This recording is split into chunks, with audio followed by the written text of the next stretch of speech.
ဆိုရဲနောက်မှာနောက်ကတည်းကအခိုင်ပြေးဝင်လာတာ heavy spring ကဘလို့ကြီးလဲအဲ carry ကိုတွန်းပေးတာဗျာဒါပေမဲ့ carry ကလည်း flicker လေးနဲ့ပြန်ခုန်ရှောင်သွားနိုင်တယ်ဗဒန် fake ပြန်ထိုးတာနောက်ကနေ Zishan ရဲ့ Abyssal Phoenix ကြားမှာပဲ Fury of the Phoenix ကြားမှာအေးဆိုတော့မှာ carry ကတော့ top lane မှာတိတ်တခိုးလေး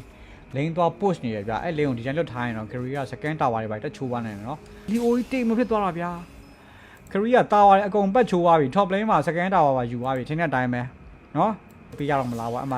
စီယူပဲရှိသွားဗဒန် fake က2မဲပြန်ထိုးတာ ace ball last insanity တွေပြေးဝင်လာခဲ့ဆိုပေမဲ့လည်းပဲအမှ Vela တော့ထုံးစံတိုင်းပေးထားတဲ့နောက်မှာ Leo Mo နောက်ကနေလိုက်ခေါက်ဖို့ကြိုးစားပြီမဲ့လည်းဗဒန်လေးကိုတော့ရောက်အောင်ခေါ်သွားပြီမဲ့၄កောင်ကြားရောက်သွားပြီဗျာအမှတော့နောက်ကိုပြန် forward ကြိုးစားနေ tower damage နဲ့တင် short သွားပြီ breather Fury of Phoenix တွေပါပေးထားခဲ့ရင်းနဲ့ဒီခါတည်းပဲ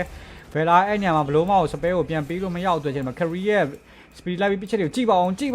ကြပါအောင်ဟိအောင်ကြီး 2 man down ace ball last insanity နဲ့ပြန်ဖျက်ဖို့ကြိုးစားတယ်ဆိုမဲ့နောက်ကနေ free ကြီးပြေးဝင်လာပြီမဲ့လည်းပဲအမှဗဒန်ကိုဖျက်လို့ရမယ် carry ကိုဖျက်လို့မရအောင်ကုန်ပြီဟိအောင်ကြီး second lock နဲ့ပဲလောကတော့ရောက်မလာသေးဘူးပွဲကပြီးသွားပြီပြိတ္တမြန်ရတာဗျာမြန်ရတာအဲ့လောက်ကြီးကြတော့လဲနှုတ်ဟာလဲ